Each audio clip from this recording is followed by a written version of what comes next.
All right. Hello, everyone. My name is Jason Treuting, and I play ensemble percussion. I am the host of this Brooklyn Bound podcast. And I'm so excited to be talking to all the artists that are going to be playing on our Brooklyn Bound percussion marathon at Roulette. I'm very excited to talk today to the four folks in Recap. We are all, it's busy times here in middle of January. We are all on our phones in different places, but are so excited to talk to you all. Aline, Alexis, Arlene, and Tiana, welcome. Hello. Hello. Hello. All right, I heard three voices. I imagine there were four in there somewhere. I imagine. Just joking. I told you guys when I usually ask the first question of folks, it can be a kind of sprawling question, and usually the first question is kind of like, what brought you as a musician to this moment, like from when you were little, getting excited to play music. But with you all as a group, I wonder. Arlene, I wonder if you would jump in and just give us a little bit of background about how you all came together. I know some about the story, but I'd love to know more. Well, all of us had played music separately. Like, I think all of us started at the same time, which would be fourth grade. And then we came together in high school when we were playing a percussion ensemble together, I think in 2017, when Joe Bergen, I'm sure you know him, he had put us together in a quartet to play at a couple of performances. And then after high school had ended, we loved it so much that we started to stay together. And so was Joe the teacher at the high school? Was Joe teaching percussion at the high school? Yeah, he was our percussion teacher, and we also Oh. had Miguel Boulevard, who was our music instructor and our marching band instructor. And so they kind of helped keep us together. Very cool. I have two daughters, and my older daughter's playing drums, and it was just her birthday yesterday. She got a practice pad and she was in the corner just like practicing her thing. And she's in fifth grade, so I guess not quite the age that you all were starting off in band, but she was in fifth grade. And I was trying to think back to that moment and what I was learning when I was that age. But it's so cool to hear that you all got together through the schools that you were at. I know there's also a connection because I know Joe from Mantra Percussion. So Alexis, is it right that you all were in high school playing with Joe, but then is there a connection with the Mantra Youth Percussion Program as well? Yeah, so in high school, we were kind of a part of Mantra. We did a couple of shows with Mantra. And so from then, like we've broken apart to do our own thing. But yeah, we did start out playing with them and doing some shows together in New York.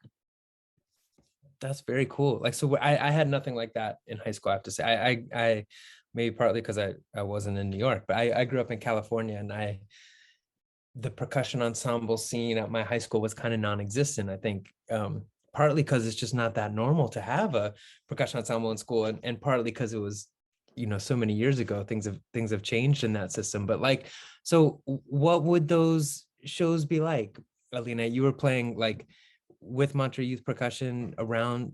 There were just some kind of cool New York shows. I'm trying to picture how cool that is and what that would have been like. Yeah, it was definitely an interesting moments that we went through. It was us four and other students. Um we played pieces that were very long, and we also played pieces that were short. We The trip to New York, it was fun because everybody together. It was like a trip, like a school trip, let's say, where like you get closer together, you build bonds, connections with other students, and just like have playing pieces together just brings us all closer, and we still get stay in contact with the other students that we used to play with before. Oh, that's very cool.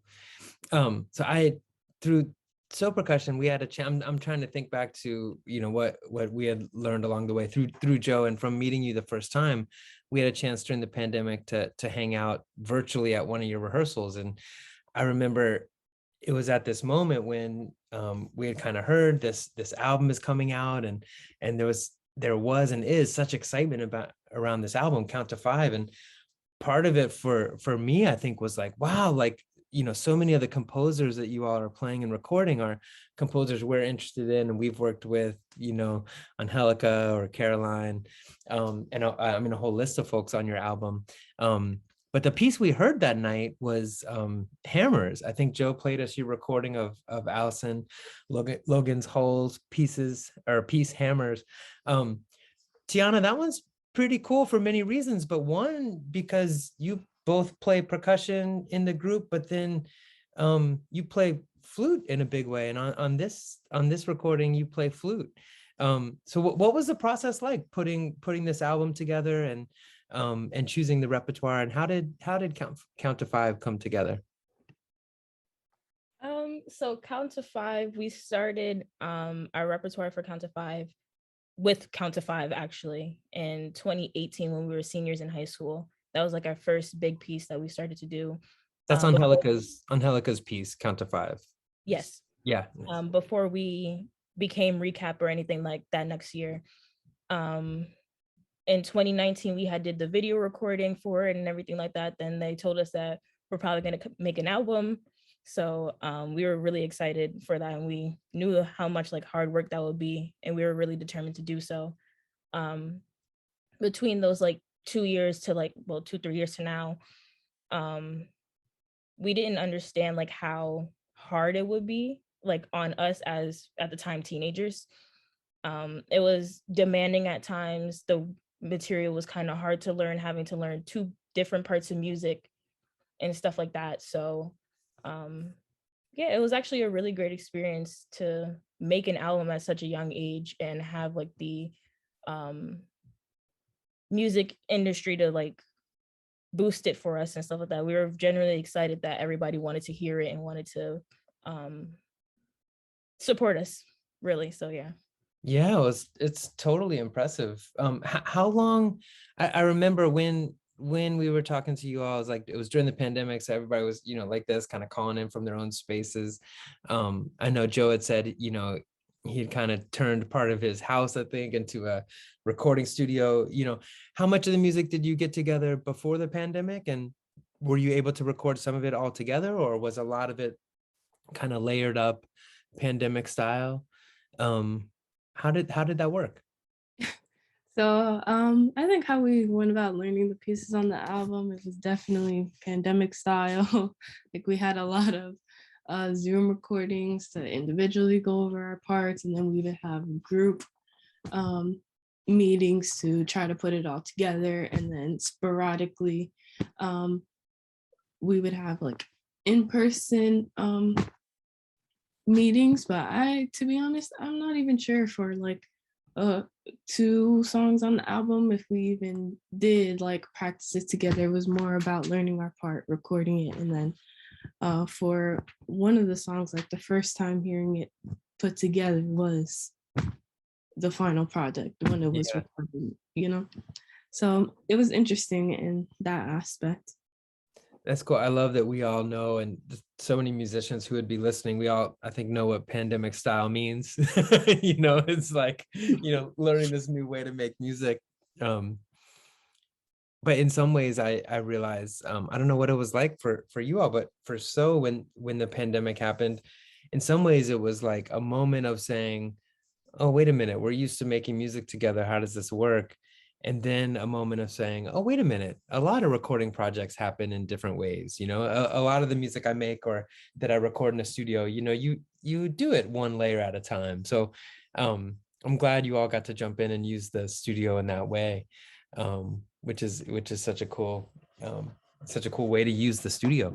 So one of the pieces from the album is it's a big piece, and it's what's going to be featured on this Brooklyn Bound show at Roulette. This is Leslie Flanagan's piece. I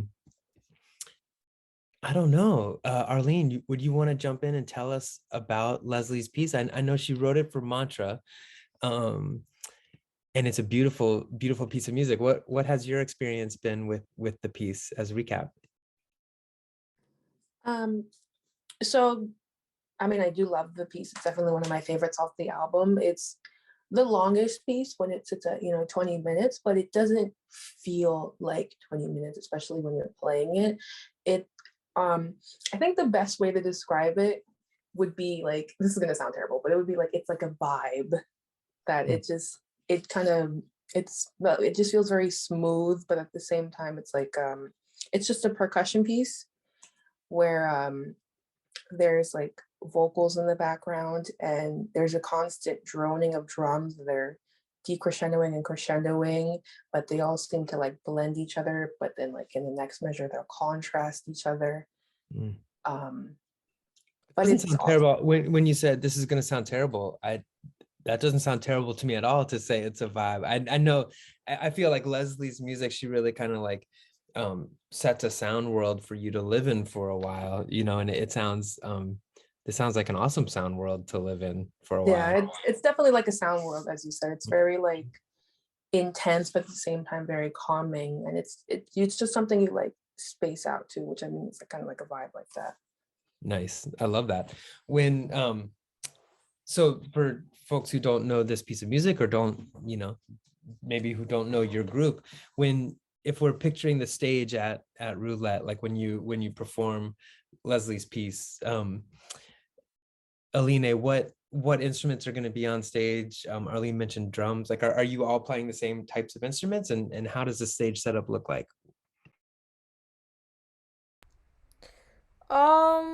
Drum. So it's not. We're talking about. I'm sorry. What piece again? I apologize. No stress. Leslie's piece. So Arlene was saying like kind of like, there's voice kind of in the background. I know, Leslie's on the album, which is amazing. And then is it drums? Like, are we talking, big concert bass drums and tom-toms, or are we talking little, smaller drums? What kind of drums are on this piece, Hedera? Yeah, so it's 5 different drums, like 2 big bass drums, 3 assortments of toms, and I'm not sure how it's going to be for this next performance that we're going to do in person with it, but it was like in an arc so that we can kind of all see each other and it's easy to see like what's going on. But yeah, so those 5 different drums. Cool. And do each of you have 5 drums, or is 5 divided amongst you all? Oh, 5 divided amongst us also. Amongst you all. Yeah. For each part. Cool. Yeah, how nice. I'm really excited. I have a memory of seeing Leslie play at a festival we used to play at, Look and Listen Festival. And it's always just so striking, the kind of simple theater, the way things look, as the vibe unfolds. I'm really excited about it, and very happy you all are jumping in to play that night. We appreciate it so much.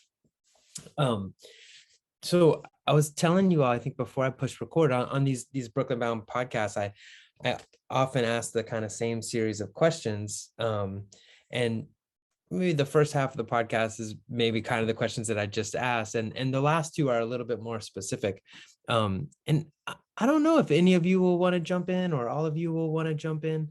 But I was going to ask, we mentioned kind of pandemic style, at the beginning of the pandemic, I was asking all the artists, well, the way we're used to making music, has really changed. And I remember at the beginning of the pandemic kind of, really questioning kind of like, I don't know, really fundamental things about making music. Like, what am I doing and why am I doing this right now? Or what good is it doing kind of idea, and then, a couple months, sorry, into the pandemic, when I would talk to an artist on this podcast, maybe right after George Floyd was murdered, or in this moment of kind of a greater, more deliberate conversation around equity in our field, thinking about, okay, as an artist, what's my role in this conversation? And then, just as these years unfolded, it was just like intense thing after intense thing,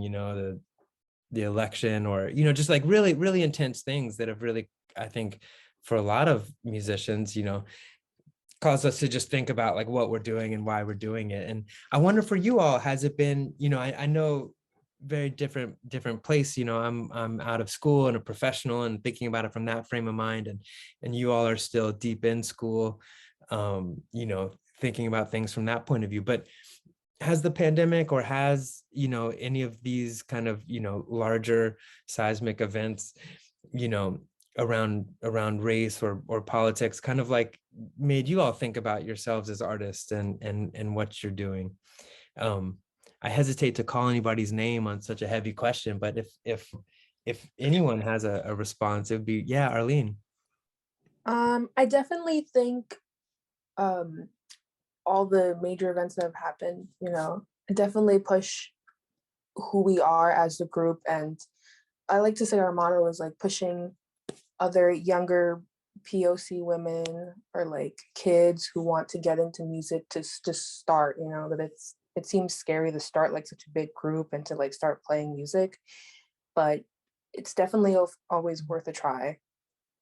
So I definitely think it brings us back around to that. That's what we've always pushed for. That's awesome.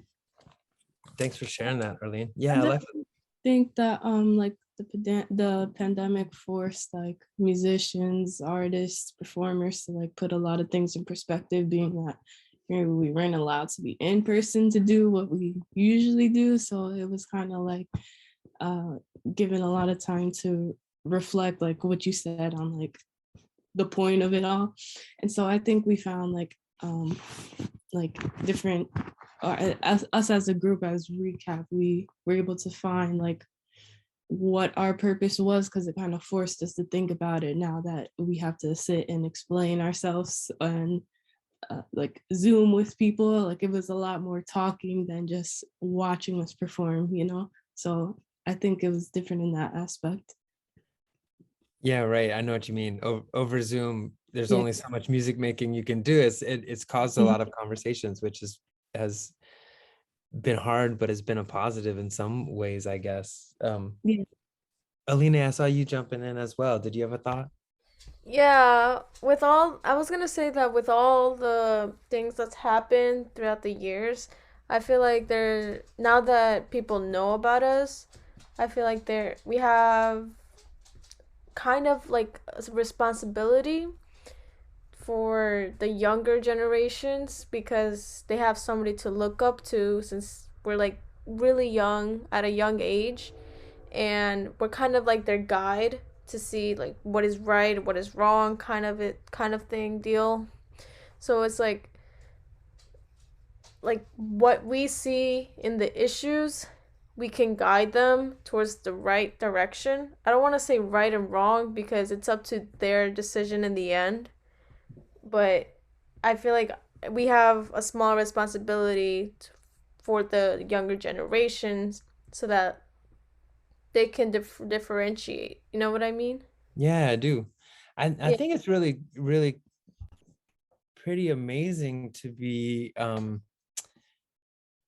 for you all to be open to the idea that you are role models at such a young age. I know I feel like when we were hanging on Zoom for a kind of when we, you know, Joe asked us in to kind of talk at, you know, one of your rehearsals, and we kind of did a kind of Q&A kind of vibe. I remember thinking, you know, So's mission statement when we were your age was just about music. Like we weren't thinking about bigger ideas, really. You know, it was very much about like, there's not that many cool percussion quartets to play, we should get more to play, you know.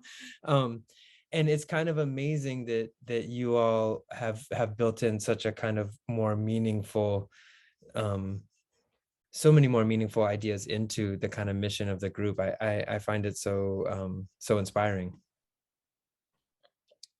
Yeah, I think it definitely solidified it for us to be role models. And I think I definitely realized it when me and Alina just had an interview with this young 14-year-old girl who, her name's Lindsay. She just wrote an article about us in her high school paper.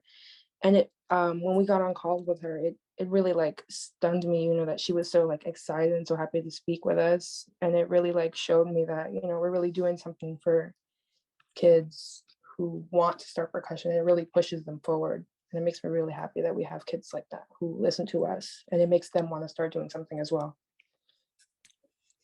Totally. That's remarkable.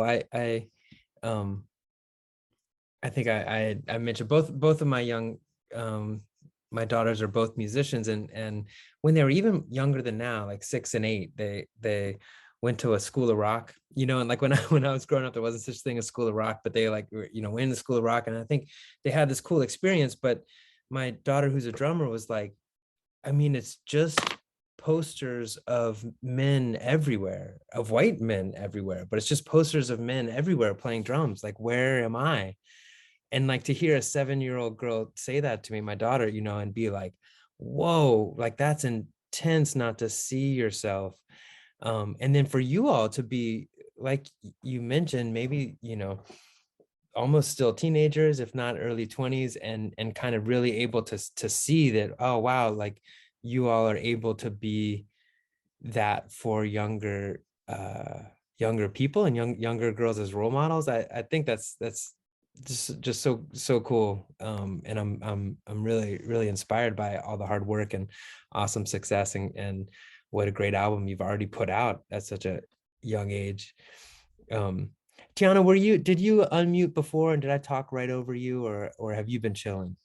No, it's okay. I wanted to say that I think that we're like the representation that we didn't have when we were younger, that is like our biggest thing right now, is that we want to be the representation that for this upcoming generation, because we didn't really have it. We didn't really see it if there were any like type of representation, because it wasn't like brought up in like the media and stuff like that. We grew up in the digital era. So we want to like showcase that to other people, like, hey, you guys can do this too. It's not just for men or for boys or anything like that. Like, you can do this as well. Like, push the boundaries. This is what we stand for. That's awesome. Thanks for chiming in. I have one more question for you all, but I love this conversation. If anybody else was unmuting that I missed. All right. No, you're okay. And thank you. Yeah, absolutely. I'm watching my Zoom screen with all the mutes, unmuting and muting. Well, the last question, I guess, is a little bit of a lighter question, but still somewhat pandemic worthy. In thinking about, I don't know if we've mentioned this to you all, or we were so psyched that you all came to Percussion Summer Institute last summer. I'm not sure, with it being virtual, it's been hard to have some of these conversations, but so oftentimes we'll talk about how, when we're touring or when we're on the road, we have these kind of stories that we kind of carry with us, whether it's like, what happened the night before, or a memorable experience in the past when we played a certain piece, or, really connected with the audience really great. Or sometimes most often it's when weird shit happens, when you break something on stage, or like, some like terrible mishap, are these kind of stories that we they kind of become like kind of tour stories or something, and I'm in this moment where we haven't been able to play that many live concerts. We think to some of those stories, and I wonder if each of you would mind bringing us out of this conversation with some memorable concert experience that you had, maybe pre-pandemic, when you were able to play more for audiences. Maybe we can do a reverse round robin here. I don't know. Tiana, do you want to get us started? That's a really good question. I think there was one performance. We had the giggles the whole time. Before I went on and stuff like that, and we were like, okay, we have to get serious. So we're standing in the side with the curtains, and it's time for us to go on. We're setting up, and everything is just all out of order, and we're just looking at each other like, what is going on? So this is when we were performing Count to Five like every month at the time. So I think somebody's newspaper had ripped mid-performance, and we all just looked at each other and just like, we had this smirk on our face, because it was just like, what do you do? Like, oh yeah, we couldn't do it. We couldn't laugh. We wanted to laugh so bad, and we just did. Like, yeah. It's funny that you say that, because I was gonna talk about that one performance too. Like that year we had performed Count to Five so many times that it was like, at that moment we were like peak comfortability with that song, with that piece. So between having the giggles before and then that happening during performance, it was like we were really trying to hold it together just because it was so funny. Alexa, wasn't it your newspaper? Yeah, it was. Alexis, it was yours? Yeah. Well, so for anybody who hasn't seen this piece, you're a lot of the piece, right? You have a newspaper and you're kind of like not crinkling it, but like, going in and pulling it really tight out, right? Like going like, Yeah, so it was kind of obvious when it had ripped, and then trying to work with the broken newspaper for the rest of the piece, it was pretty funny. did the audience laugh? I don't think they realized what was going on. No, I think it was more like it was just really enjoying to watch us because we looked like we were very much enjoying it. But yeah. I think Arlene's harmonica also. Oh my gosh. We had so much trouble with that piece. The harmonicas, the newspapers. I have broken a lot of harmonicas. Not on purpose. You love that part so much, you go hard. No? Yeah, literally. She blows the harmonica so hard. That's really funny. So it sounds like Count to Five. Everybody has something memorable about. I'm not sure if we count that as Tiana's story or if everybody gets credit for that one. Does anybody have another piece that comes to mind to share?